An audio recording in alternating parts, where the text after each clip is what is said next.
Good morning. It is just after 8 a.m. It is Friday, August 4th. We are in a new month. Yay. Um, this morning tea with me. I'm Sensei Mish, all that stuff. It is Pacific Standard Time. So if you are, and the reason I say what time it is, because sometimes people come on here and go like, hey, Mish. And it was hours before. So I'm coming to you bright and early. I'm been trying to think of what I want to talk about today. But my brain just doesn't seem to function this morning. Yet I have not had tea, so we will see. I guess I could start out with one of the things I've been meaning to talk about, or at least update you all on, is remember I had that issue with Riverside Payments. They came in, talked me into this deal that wasn't a deal, and they misled me and all that kind of stuff. And then I think I told everybody that I through this long ongoing story that I actually filed a complaint through Better Business Bureau, and Riverside basically was like, yeah, sure, we'll fix it. So I log into my business account, I don't know, a couple weeks ago, and I notice 2 deposits from the leasing company that was basically taking money out for the leasing of the credit card swipe machine. So I won. Like that's yeah.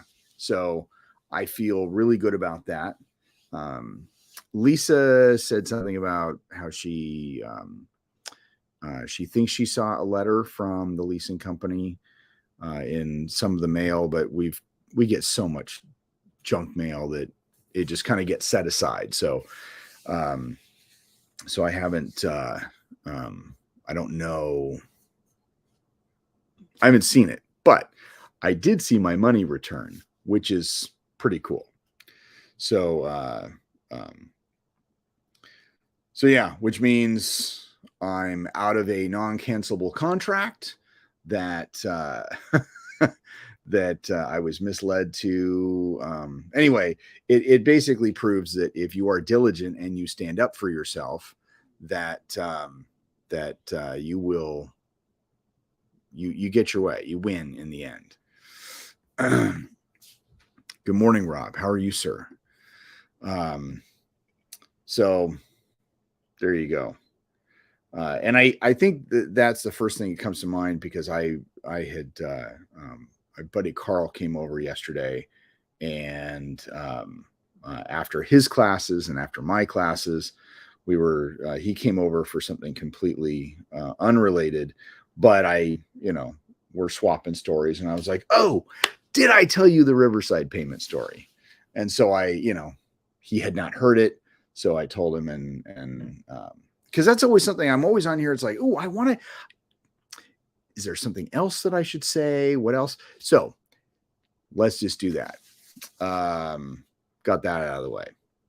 So I got my tea. It's nice and hot.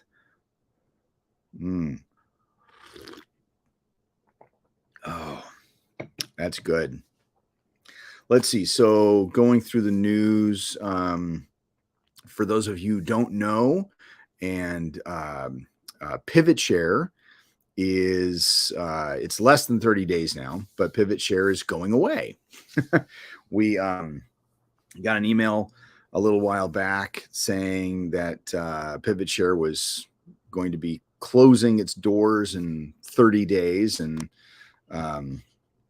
that as of August 31st,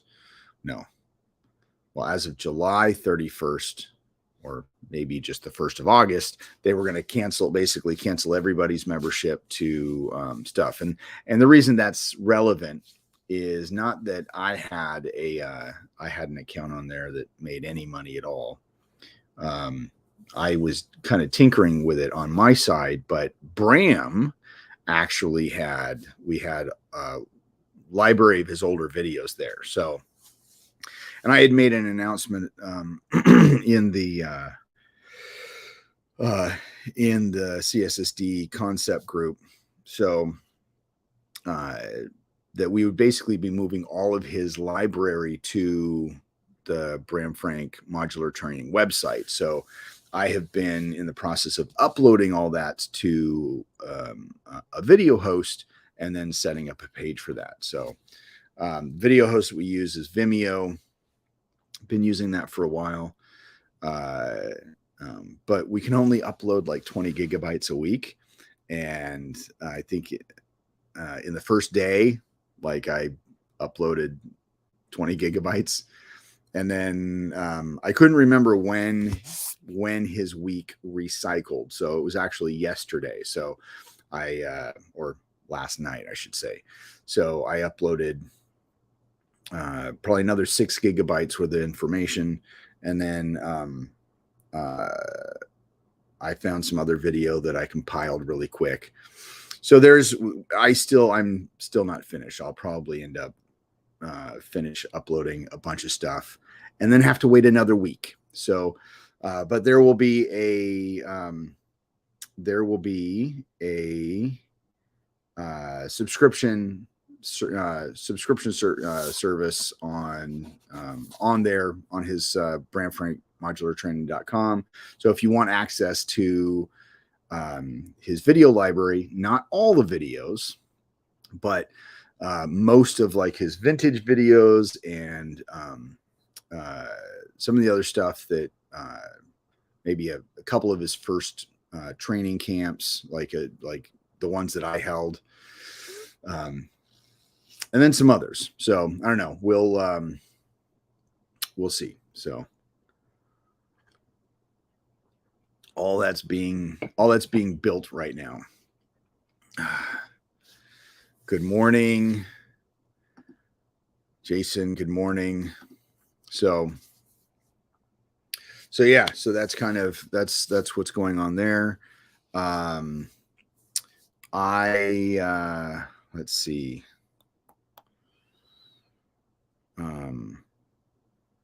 I'm planning to start shooting more Q-Show Corner episodes because I want those to start actually where I want to start airing those in September, I think. So I got a month to film a bunch. And then when I'm in Indiana and hopefully Jacksonville, I will film more. So we'll see how all that works. Now, hold on a half a second.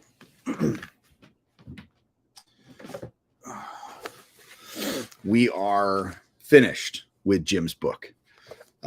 That was one of the big things that came out. So this went live on the 1st.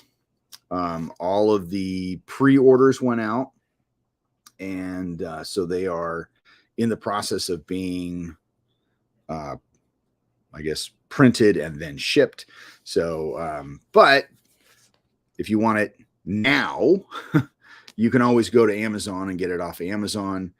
There is also Kindle version. So, but as a notice, if you get this off my website, Jim gets a bigger royalty.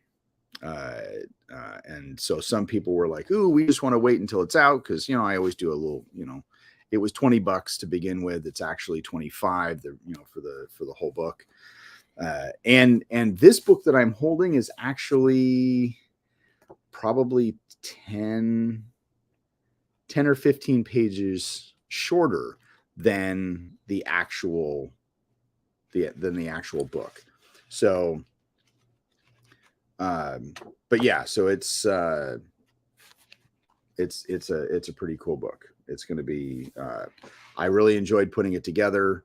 Yeah. So I'm looking forward to it. Looking forward to seeing, how much we can support Jim on that. So, Go to artisanmartialarts.com and you can get it off of there. It is full price plus shipping. And then you've got,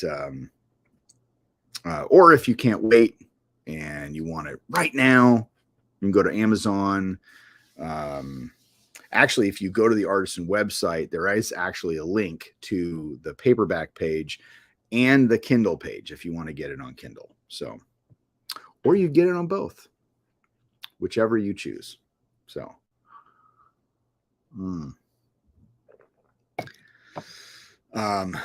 Kindle, though, doesn't have any pictures. So you get to miss out on all of these wonderful photos in here. I have a couple towards the back, but we pulled up some old good ones. But yeah, it's pretty cool. So chock full of photos. I think we had ended up having 85 pictures or more, I think. So, and then a ton of contributors. So not just Jim, but we have, who else, who contributed a story. So we have,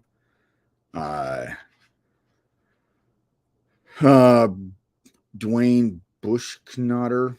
I'm butchering that name. That's not the right name. Dwayne Korn, his brother, Kirsten Dom, Eric Elliott, Benny, Jason Graham, Jim Greenwood, me, Nico, Glenn Jordenheim, Mark Klein, JT, Jane, Alex, Clay Pearson, Gary Rooks, Asa, Jim Smith Hart, Jolie Whitehead, and then I think we also had Warren Young and who else? Oh, David Escobar and Fred Masterson. So a ton of people, got a ton of people who submitted their own stories, and it's really cool. So one project down, finished with, excited about. Don't really have any other, like Q-Show Corner, going to start shooting some stuff for that.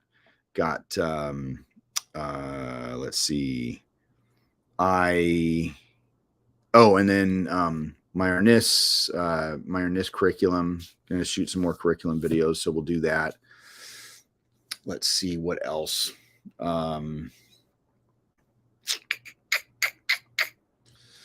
There are, oh shoot, there was something else. I mean, I've got the what do you call it book?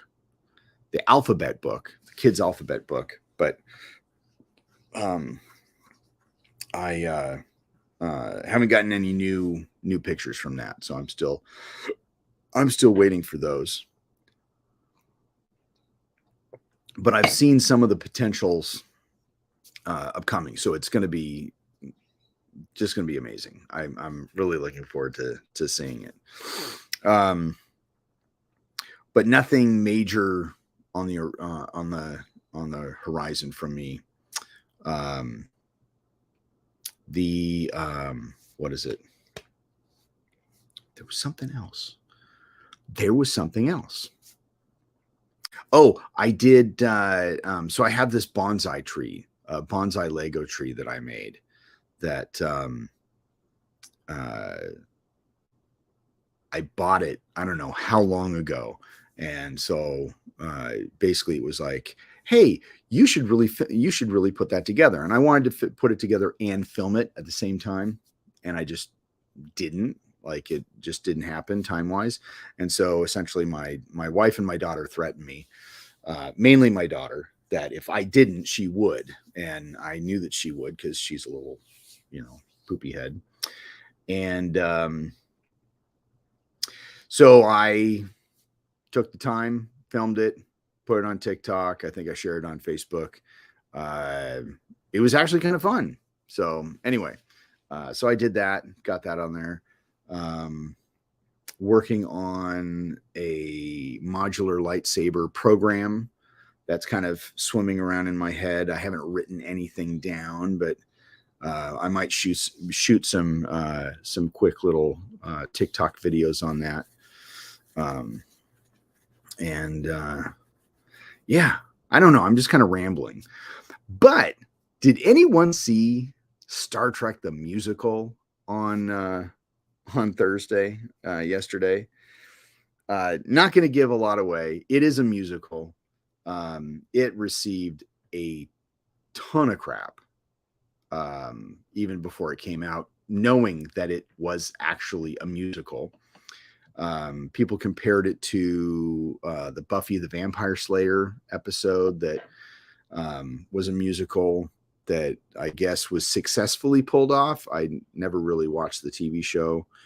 But of course, when I'm watching it yesterday and Lisa comes upstairs and she's like, really? A musical? Like, and so her impression, her thoughts are, if it's kind of like jumping the shark. Like if a show is going to do a musical, like they haven't come up with any new kind of storylines. This one was actually pretty good. There was a reason why they were singing. They knew they were singing. It was trying to figure out why they were singing. So it was, that, we have, kind of a monster of a week, which wasn't a monster, or maybe a big, there was a plot complication of the week. And so they had to solve that problem. And it was actually very entertaining. Some good character development. There were actually a couple scenes that I teared up. I will admit, if I love music, not all music, there is some really bad music I do not, that I just don't enjoy. But if somebody has a good singing voice and they hit the right pitch, if you hit the right pitch, you can break glass. If you hit the right pitch, if the melody is right, Mish tears up. So there's just, so like, I'm actually, even though the stories are kind of wonky, I really like the Pitch Perfect movies, and it's the singing. I don't know. So anyway, but what is it? But I think the thing that really first got me, which I thought was interesting, because like in the crossover episode with Lower Decks, they had an animated intro, Space: The Final Frontier. That was all animated. They did an amazing job. So the intro fit the theme of the story. The music in the background of I think the episode was called Subspace Rhapsody, aka Star Trek the Musical. It was a cappella. Like, it wasn't like the music, it was an a cappella background music. Like, it was really good. Like, because you could hear, Pike, Space, The Final Frontier, and then you could hear ba, ba, ba, ba, ba, ba. It was better than that. Like, it was just amazing. So and then there was a couple other scenes where it was just kind of like but it was good. Now, there was one scene that was absolutely ridiculous that kind of ruined the whole thing for me, because I would have been like, not one of the best episodes that they've done, but a really, really, really well done episode. And then there was a mini scene at the very, very end and if you've seen it, and if you haven't seen it, when you see it, if you choose to see it, that you'll go, yeah, that was horrible. So wasn't even close. It turned it more into it just kind of took me. It was almost like last season where they had call it the pirate episode, where Pike and crew get basically get the Enterprise is taken over by pirates, and Pike and crew are put on an Orion vessel, or in a vessel run by an Orion. And at the very, very end, Pike is like, "Arr!" It's like, really? That wasn't necessary. That was really dumb. And even when I've rewatched the episode, like at first, I was that one little scene in last season's episode ruined the whole episode for me. I was just like, that was so dumb. Like whatever positive qualities I saw in that episode just kind of went out the window. Now I've watched the episode a couple times since then, and in all, episode isn't bad. I just don't like that scene. So when it comes to Subspace Rhapsody, the episode's actually really good. I really did enjoy it, except for that there was one scene at the end, near the end, that it was just like, I don't know if it was needed. I don't know if the scene was needed, but if they still did the scene, it could have been done differently. So, but yeah, so just be prepared. You'll know what it is. You'll be like, oh, yes, that's dumb. But yeah, I think it was good. I liked it. This season actually has been really, really good. Lots of good character development, good storytelling. Yeah, I'm very impressed with Strange New Worlds. So there. Let's see.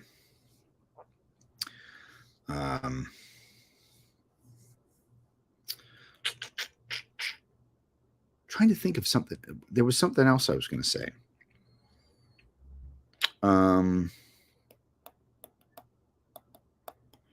Yeah. Just isn't there. Let's see. Yeah, sorry. My brain, it just lost there for a minute. We have a few people watching in today. Who else is here? Because I don't expect people to hang out for the entire time. So if you're here, say hi. Maybe we'll talk about something. Bobby. Good morning, sir. I was just talking about you. Not directly. I just mentioning the alphabet book. So,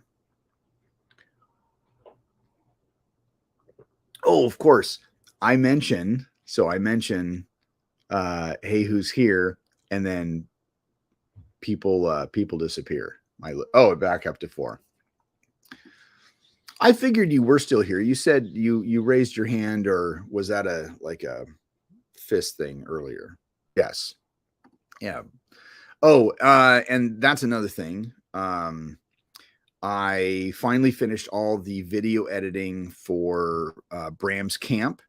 And so that will be uploaded today and made available. So all the 5-dayers, they will have access to their stuff. And then the 3-dayers, those who have accounts, they will have access to their stuff. So Bobby and Jason, by the end of the day, I think both of you have accounts on there.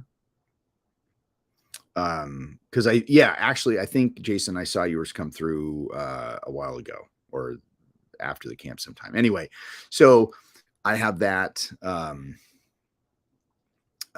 What is it? I have. So by the end of the day, you should be able to access that. So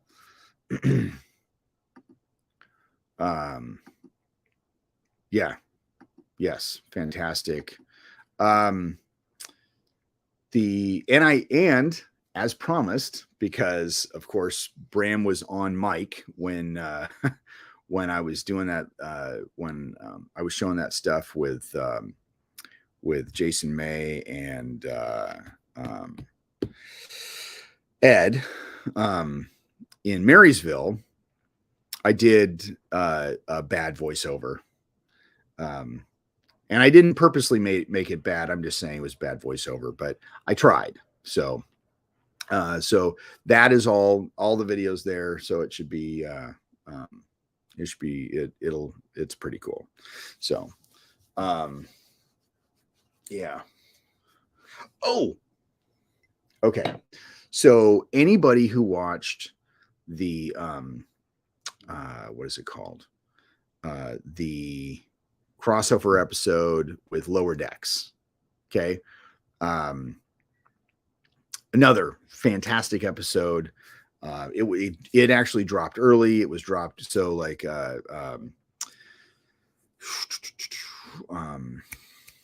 what's it called? Lower Decks is actually coming out September 7th, if I'm not mistaken. Anyway, so when that news dropped, they dropped the Lower Decks crossover episode, and people are like, oh my gosh, I can't, it's like, it's a cartoon. It was actually really, really good. So check this out. Now, Rob sent me this picture because in the episode, they talk about how Una is essentially the poster child, the poster woman for Starfleet. And Boimler has this poster because it's talked about, oh, he has a poster of her on his wall or in his bunk.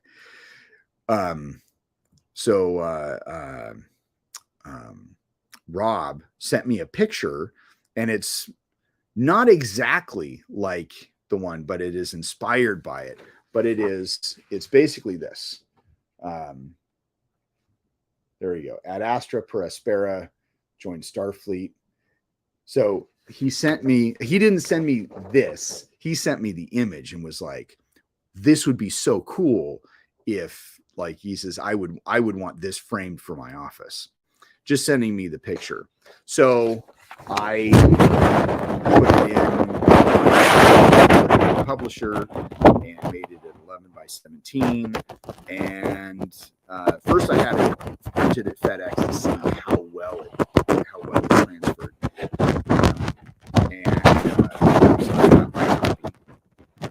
And it turned out actually really well. So let's say one, two. Now I've seen other ones pop up that are closer to the closer to the one. Oh, problem with sound. You know why? Because I was putting this over on my keyboard over this. So I don't know really where the mic is. I'm assuming it's probably like right down here, but I was probably covering the mic. So thank you, Young. Anyway, so so he has one, and then he bought he also bought a frame. So but there's others that have popped up online. So I've attempted to download those and see how well those come up, because I think it's just great. Also, that episode, Ad Astra per Aspera, it was Una's court-martial episode. Like I said, it will go down, and at least in my eyes, it was as good as it'll go down as one of those classic episodes. We had like it was kind of on the same level to me as Measure of a Man, when talking about people's rights, and it was really one of those where you could kind of take the message either way. It was classic. It was a classic woke Star Trek episode where it was basically, it was telling a story. Here's the characters, but it's not forcing anything down your throat. It was, there's a moral, and if you get it, you get it, and if you don't, you don't, and that's okay. But we're still just going to give you a good episode. So, but that was another episode that just, yeah, just a fantastic. I think it'll go down as one of the classics of all Star Trek. So, so anyway, I don't know. I'm going to try and find. I've got a couple that I'm working with. I might have printed off. There's a couple, like one that I really, really like. It's like so close to it. One is actually kind of cartoonish, but it's not 11 by 17. And I saw somebody had printed off that one in 11 by 17, but it was all stretched out. So I don't know. We'll see. Okay. So kittens eat everything. So we have this couch, okay, that we got when my stepdad passed away. All of the cushions, like he and my mom bought it. All the cushions basically are filled with their feather build, and sometimes they'll poke out and you pull it out, and so we have little feathers here and there on the floor. And I just look over, and Kata is eating a feather. So, and of course, Dojo's sitting in the background. He just could care less about what's going on. So there you go. There's the kittens playing. All right. Let's see. I've got this reflection. There we go. Here, let's see if we can. There we go. Stop the reflection. Just trying to not have the reflection in my eyes. Let's see. I just need to start writing a list. Just need to start writing a list. See, we are basically shy of a month away. Well, we've got one more. We're talking about Star Trek still, so we got one more episode of Strange New Worlds. Okay, that'll be out next week, and then not the week after that, but the week after that. So we've got essentially 3 more weeks. You tell her, Dojo. I told her she needs to be nice to her big brother. So essentially we've got 2.5 weeks until Ahsoka. 2.5 weeks until Ahsoka. And then, but if we're going Star Trek, we have 1, 2, 3, 4. We have 5 weeks until Lower Decks, but we have 2.5 weeks until Ahsoka. So super excited about that. I haven't decided if I'm going to.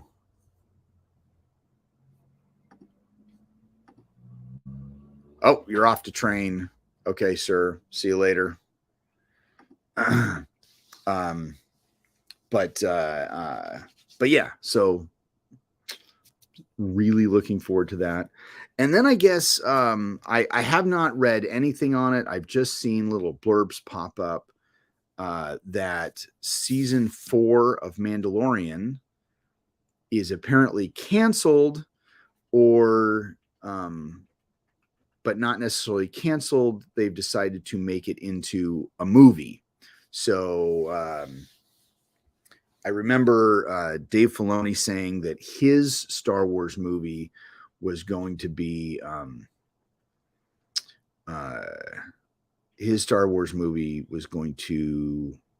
not going to happen for a couple of years.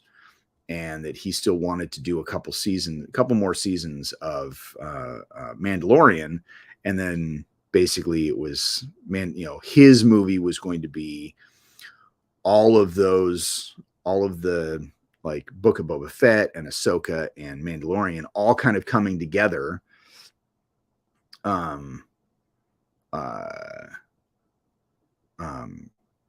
It would be like, that would be the Mando movie, kind of like Avengers or, Endgame or whatever. So,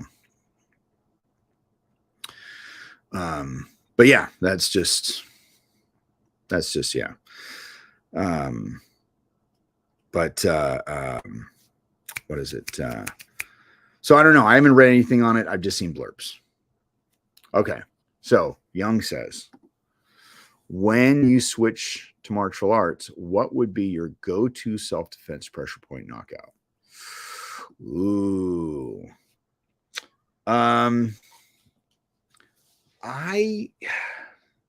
That's a really good question. I really like large intestine 18. It is so it's one of those where if I can get you into a position where I'm either striking with my fist or even my forearm, just like, especially just that person coming in and just rising in, stopping the arm and shocking the neck, and actually just kind of coming up all along the points on here.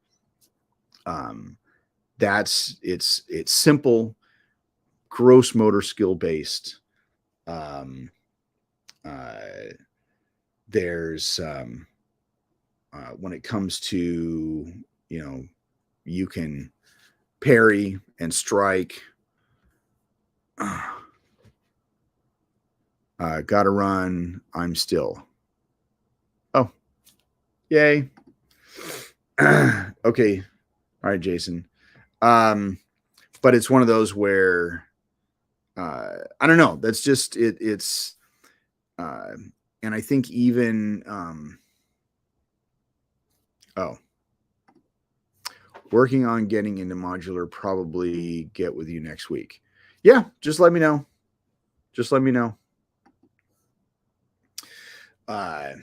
But it's one of those where I don't know. I just that's my when it comes to like a final point, but working up to that, I really like large intestine 10. So,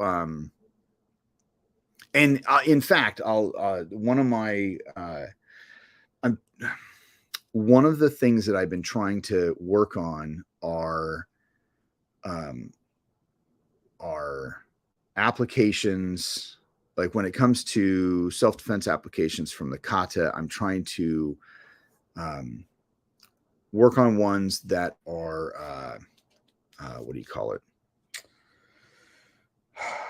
Age appropriate. That's what I'm trying to get to. Age appropriate applications, and something that kids can use in school, but not necessarily get expelled for. Working right now with a student on Naihanchi Shodan, and you have that initial that move starts here, you step, and then you go out. That's a classic one that George always used to show. The person grabs, you trap, you step, and then you go to depending on how they move, you can either go to large intestine 18 or you can go to gallbladder 20, depending on how their body positions. There's a lot of people that can't get the right body position, and teaching somebody to strike at the neck or the back of the head for grade schoolers, it's just it's not, as a trying to be a responsible martial arts instructor teaching self-defense, if you have to go physical, I don't want people striking to the head right away. Like, create some pain in your, create some pain, get that distraction, run away, that kind of stuff. So, so there was, I had come up with something where instead of, and it was bad. It was, I'll admit, I didn't buy it right off the bat, but it was, same motion. I'm trapping, I'm stepping, and I don't cross step. I just step and I body shift a little bit. And then instead of going to the neck, because one of the things people couldn't get is that bent arm to get this open. So we always had this open hand, and then we would strike down back of the knuckles onto lung 3 and 4 right here. So, and it, not really effective. I didn't like the application, but it was something I was like, ooh, this might work. So I actually came up with something that is similar, uses the same points though. So, because for each stripe, we focus on a pressure point relative to the self-defense application. So for this one, instead of a trap, it's still a grab. Okay. Coming here, going down, I'm coming down on the crook of the elbow or the crook of the inside of the arm. So I could be hitting either lung 5 or large intestine 10 or both as I come down, bending that in. As I bend in, this hand comes up to secure, and this hand is still in the crook, but then kind of bends into, like, moves into a fist, and these knuckles fit right in here, right on the large lung 3 and 4. And then you body shift just like you normally do, and those knuckles dig right into those points. It is so awesome. Very effective. Now, adding in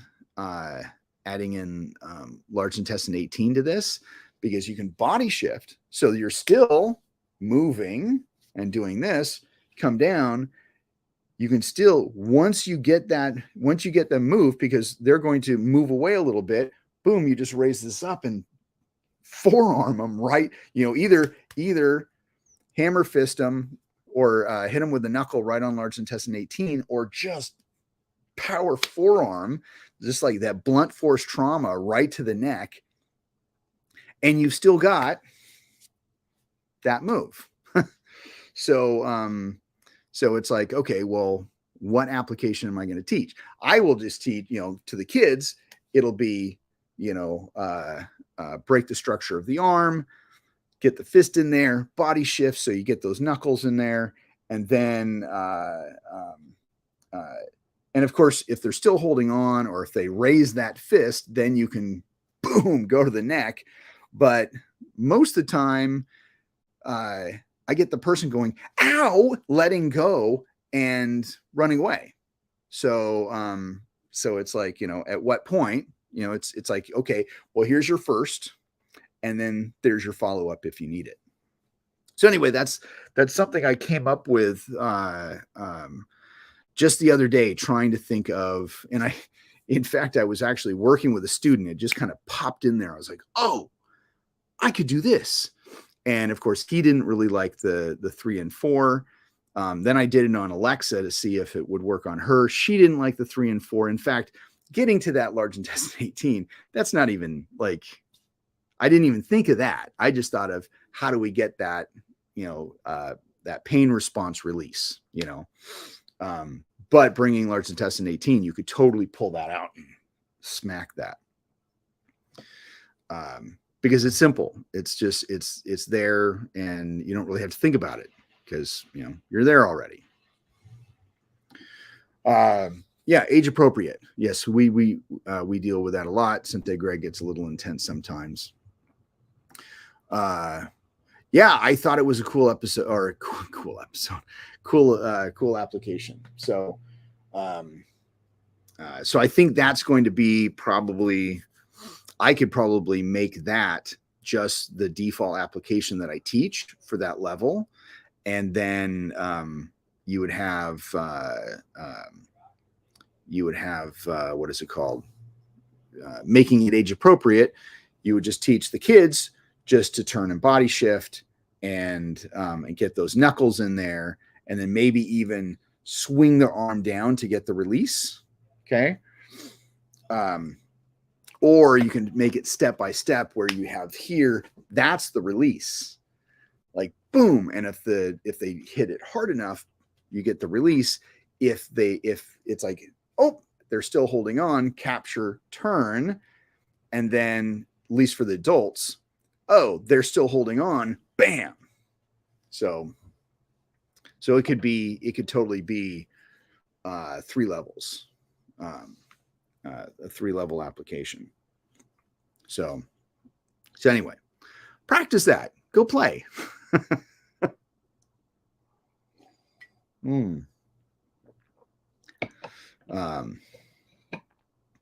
But anyway, so there's all that.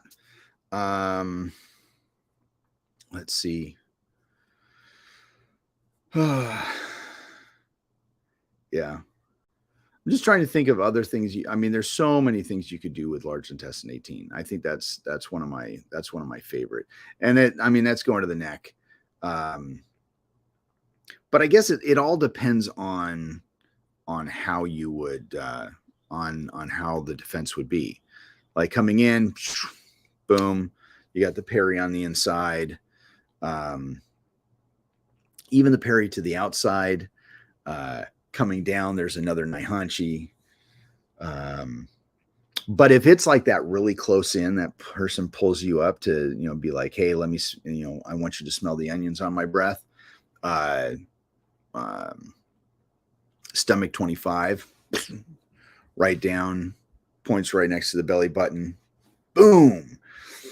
And if they don't completely bounce back, bam, large intestine 18. So 25 really isn't going to cause a knockout, but 18 will.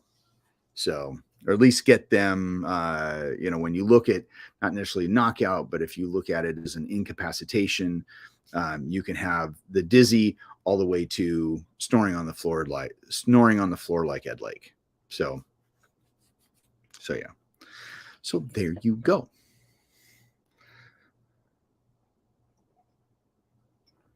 All right. That was a good question. Thank you, Young. That was great. Let's see. I think I think that's it for me today. And I'm almost done with my tea. So if we went by the rules, once the tea is gone, the episode's over. But we don't generally follow the rules anymore to that.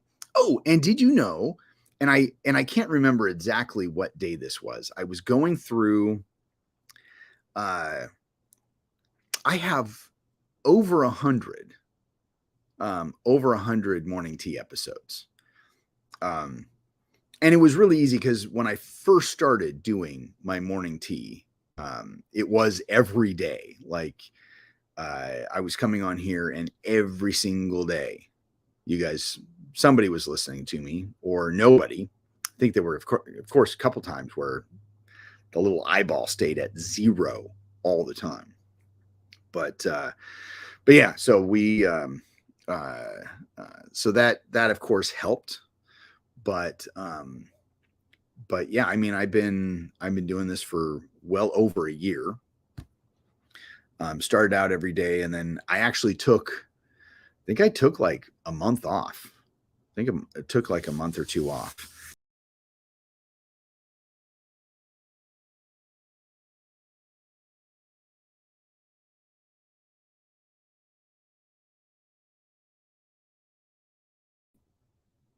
Sorry for the complication there. That was weird. So anyway, but I did take a month off, and then I came back just doing it once a day. So anyway, so There you go. Oh, I see. Who did the sad Facebook? Brad? Well, Bradley, I'm glad you're watching. Anyway, so because I can see, see the likes, see the heart. So I can actually see, and I can actually see who did it too. That's kind of cool. I can see it live. Anyway, I will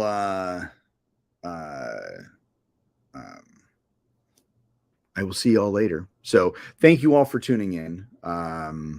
It was a good talk this morning, and I will see you on next Friday. Potentially. Yes, actually, I will. I will see you guys next Friday. I just don't know exactly what time. I'm still kind of playing with that. Because I might actually do this on Saturdays. I might start doing it on Saturdays. So, but we'll see. All right. So, love to y'all. Talk to you soon. Live long and prosper. And ultimately,